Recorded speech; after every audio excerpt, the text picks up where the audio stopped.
So welcome to Greenville Rotary Career Day orientation. And I will mention a housekeeping item. If you volunteered to help with more than one career cluster, be assured that your final assignment will be mailed to you over the weekend so you can prepare with that cluster in mind.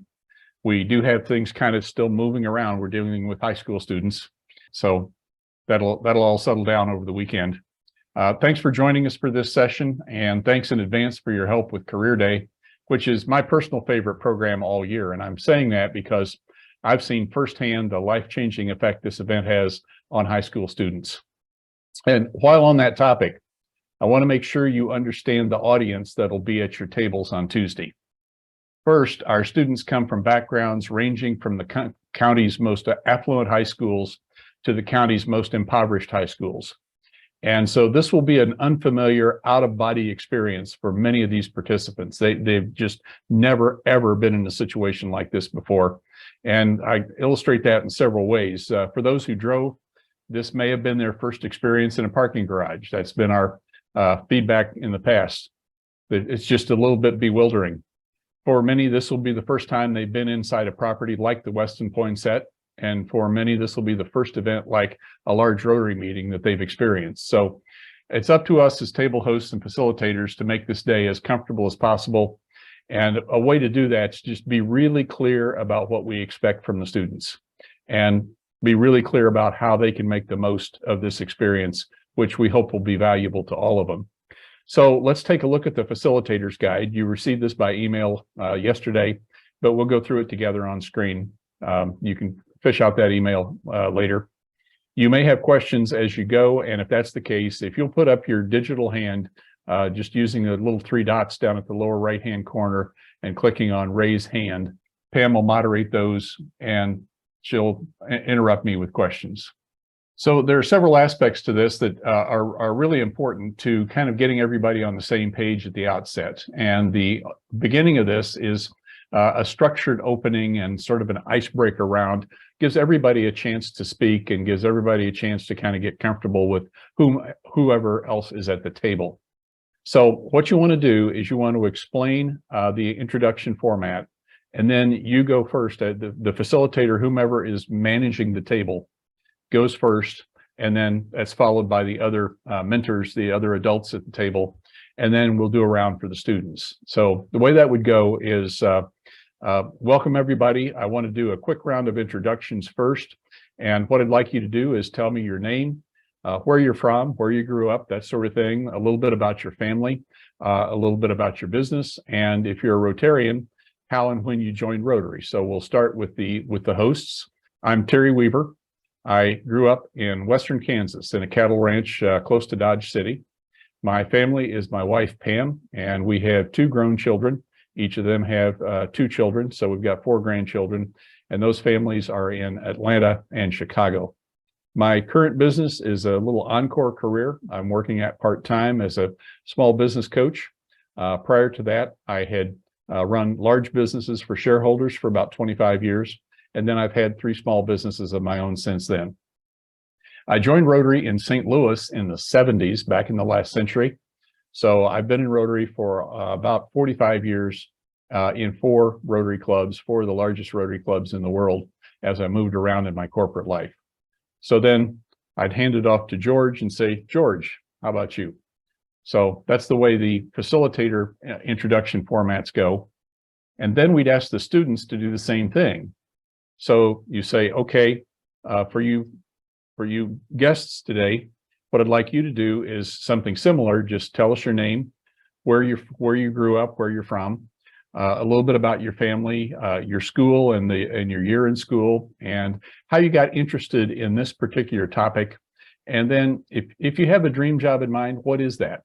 So we'll start over here with Jim. You hand it off to hopefully the student that seems to be the most, shall we say, comfortable and confident with that situation, so you don't put anybody completely on the spot.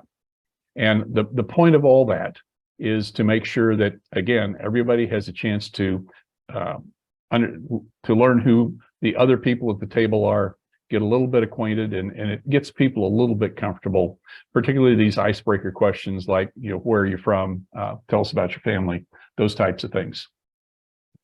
Then the next thing we'd like to do is we'd like each of the mentors, each of the adults, to provide a 2 to 3 minute overview of your profession, your job, likes, dislikes. And again, as the table facilitator, whomever's running the table would basically introduce this segment. So I'm going to ask each of the hosts today to give us a quick overview of your profession, your job, what it's about, how you got into it, some of those types of things.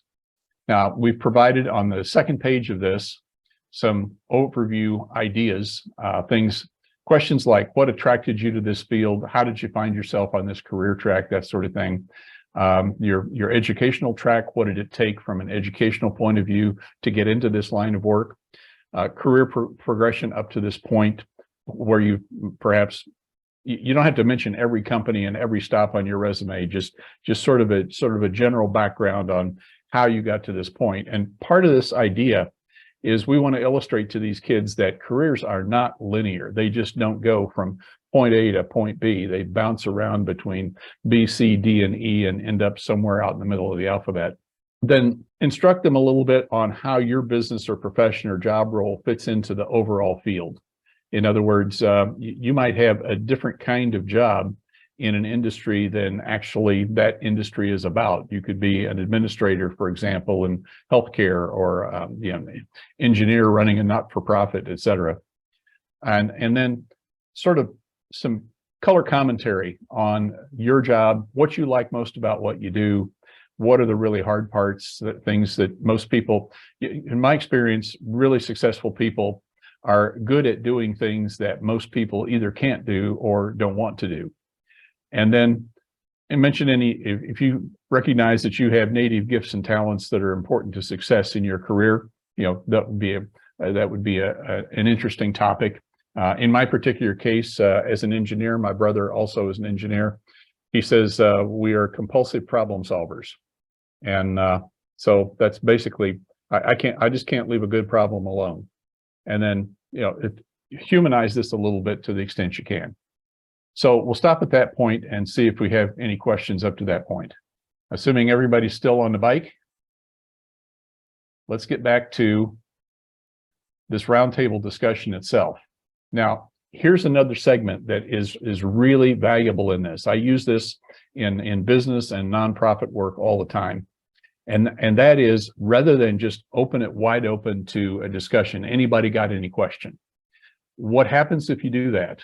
What happens if you do that is typically whatever that first topic is out of the mouth of that first speaker, typically the more confident or assertive person at the table, sets the tone for the entire segment, which is going to be almost 2 hours. And worst case, it can set the tone down some sort of rabbit trail that you really don't want to be on. And then it's awfully hard to claw your way back to getting back on topic. So here's something that I think you'll find works a whole lot better. Explain to the students that what we're going to do is we're going to make sure that you get what you came for. You're putting in some time and effort with us today, and likewise we are with you. We want to make sure that you get what you're after. So I'd like you to just take the pencil and paper that you received when you checked in. Each of them will have a ballpoint and a little notepad from the hotel. What I'd like you to do is make a list of the things you'd like to learn today. What are the things that you came for?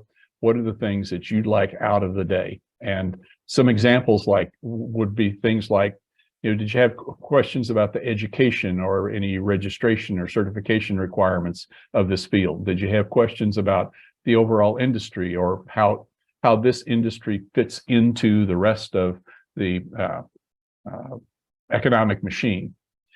Questions about a job or the job itself that this career tends to lead to. Any misgivings or uncertainties that you have. If somebody's told you that it's hard, I'm interested in what you've heard. And then, just general things you've heard from others, and put those out on the table, and we can give you an idea of what parts of those are true and what parts of those may be a little bit overstated. So as that is going on, then they'll of course do what you ask them to do. They'll go heads down, they'll start making some lists. And then every 30 seconds or so, you can just kind of toss something else out there that they might think about as questions they might ask. And what this does then is it sets you up for the next segment. And that is a basic round robin among the students. Each one gets to ask one of their questions, and then you, as the mentors or the adults or the hosts, get to answer or comment on those. Do be sure you keep those answers short. Think of sound bites like you see on the evening news. So if somebody asks a question about, well, just what kind of education is required here, just kind of keep that to a minimum without a lot of amplification or ifs, thens, that sort of thing. We're trying to make this something that they can grasp and they can go home with. You might suggest that they also make some notes on the second sheet of their notepad, and then continue from that first student that you call upon just around the table until they're all exhausted. Now, this means that many of you will have, 4, 6, 8 students at your table, and this will take some time, but it'll also keep the conversation going. What I've seen happen is somebody decides, well, that's just a more complicated process that I want to get into. Throw it open to questions, and after about 6 or 7 questions, everybody's been thinking more about what they were going to say rather than what they were interested in learning. And the thing just kind of winds down to a halt after maybe only 45 minutes or so.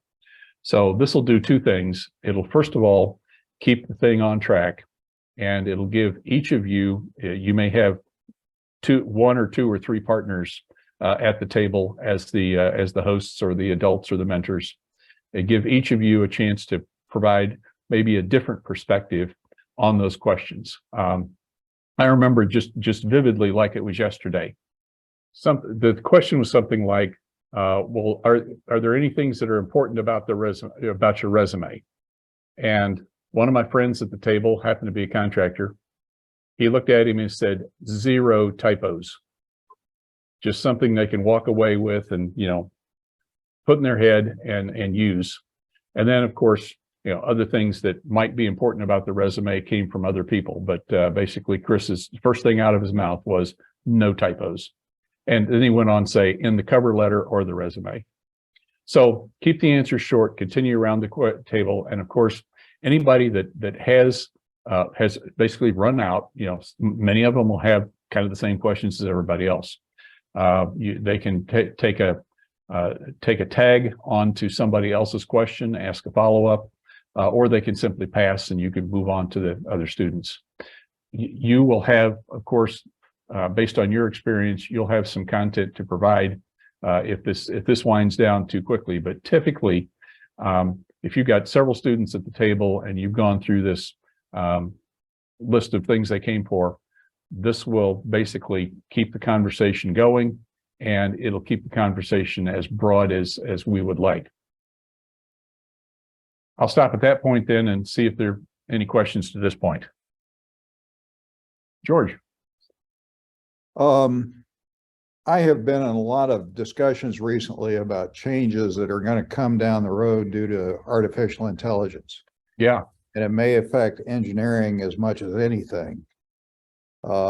Any thoughts on our approach to that one? Well, I think those are the kinds of observations that you as mentors are certainly welcome and encouraged to pitch in. It can be more than just what the students asked. But I think that's a really good, timely observation. I'd like to say, in addition to no typos, they need to show up on time for any interview or anything that they're doing. They need to be on time. And that gives you an opportunity then, as a different person at the table, to say, and dress properly. And keep in mind that in many cases, this is really some of these students' first brush with somebody who's actually talking about the career development process. And for many of them, it's the first time they've actually had that conversation with anybody in the field that they're talking about that they think they're interested in. So there's really a value proposition here for everybody concerned. Any of the others of you that have perhaps done this before, any observations or things that you've seen happen in prior roundtables like this? Not directly, but the thing I was going to mention at the end, but it kind of fits right here. I read through before this discussion the feedback, the evaluation sheets that I think Pam sent out last year, and that was helpful. And I would suggest maybe if there are new participants, to maybe Pam or somebody could send out a link and everybody could just kind of scan through it. There's some good feedback in there, not just in my own cluster, but the other clusters as well, that is worth taking 5 minutes to just skim through. Good idea, Roger. I I'd also love it when say that people there come were- come up with more stuff for Pam to do. I already made I'd also say that I was surprised that there were students there and interested in engineering that absolutely knew nothing, Nothing at all. nothing at all. Yeah. If you ask middle school students what an engineer does, they'll describe the school janitor in most cases.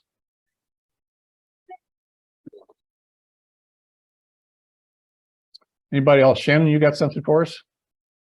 Well, a couple of things is, one of the things we share on the veteran side is when you're interested in a company specifically, go and drive by that company and try to take a look in their parking lot to see what kind of cars people drive, things like that. So that'll give you an idea of the potential for earnings there. And then the other one is have an understanding of company culture. I have read so many articles over this last month where company culture is more important than job performance in a lot of ways. They pretty much have the idea we can teach somebody to do the job as long as they fit in. We can't teach somebody to fit into our organization. So that's something that they need to be well aware of early on while they're growing and learning who they are as young adults. Yeah, that self-awareness of the kind of situation that I do best in, whether that's, free run, free reign, or really rigidly defined steps and processes and that sort of thing, or anything in between. Yeah, something else along that line. And now these are potential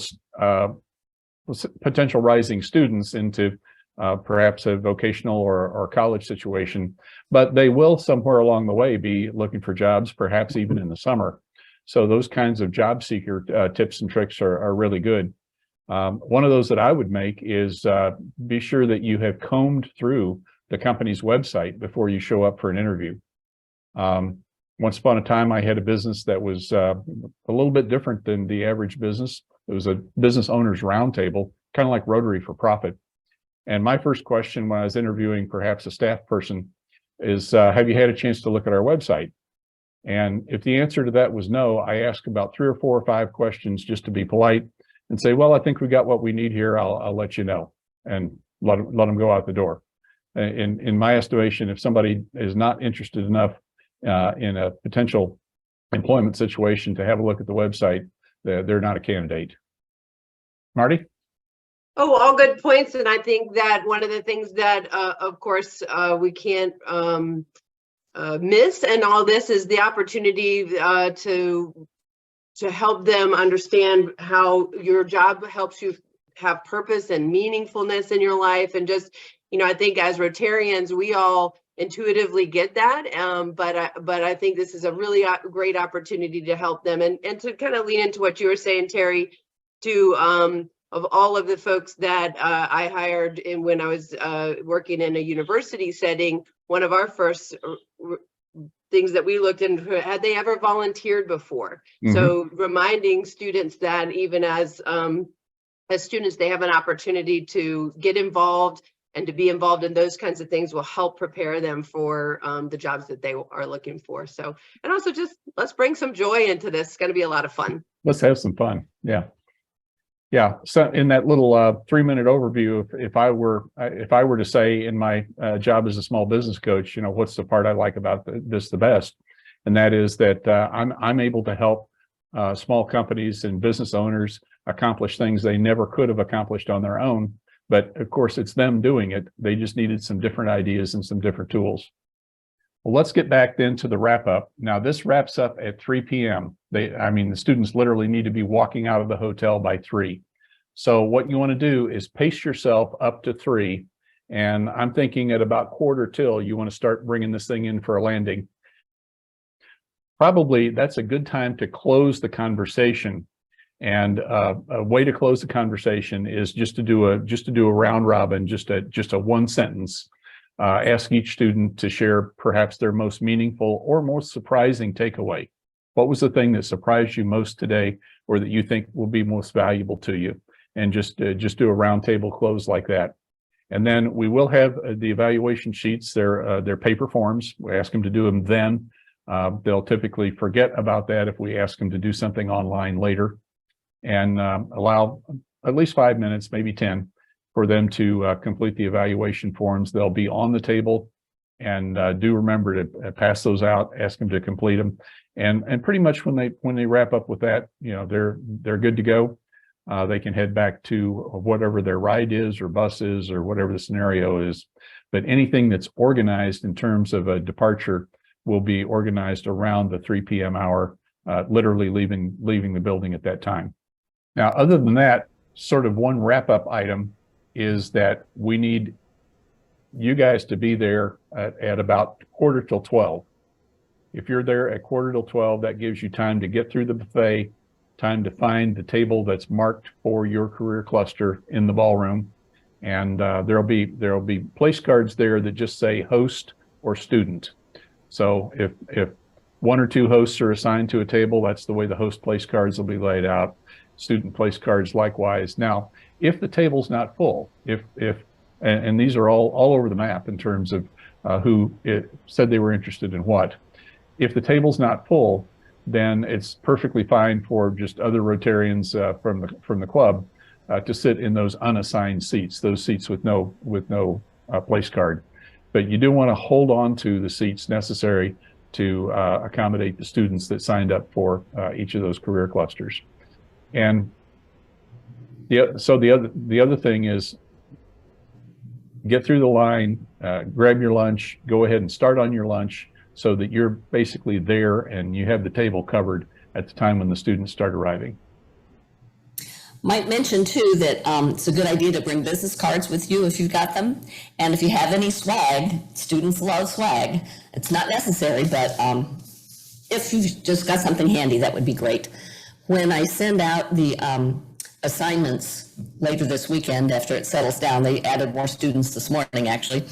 I'll let you know how many students, who you'll be facilitating with, and how many students will be with you. Lorraine yesterday asked me to also let you know what the other facilitators do for a living. I will do my best with that. I'm not sure I have all of that information, but I'll do my best. You'll know that after that round of introductions at the latest.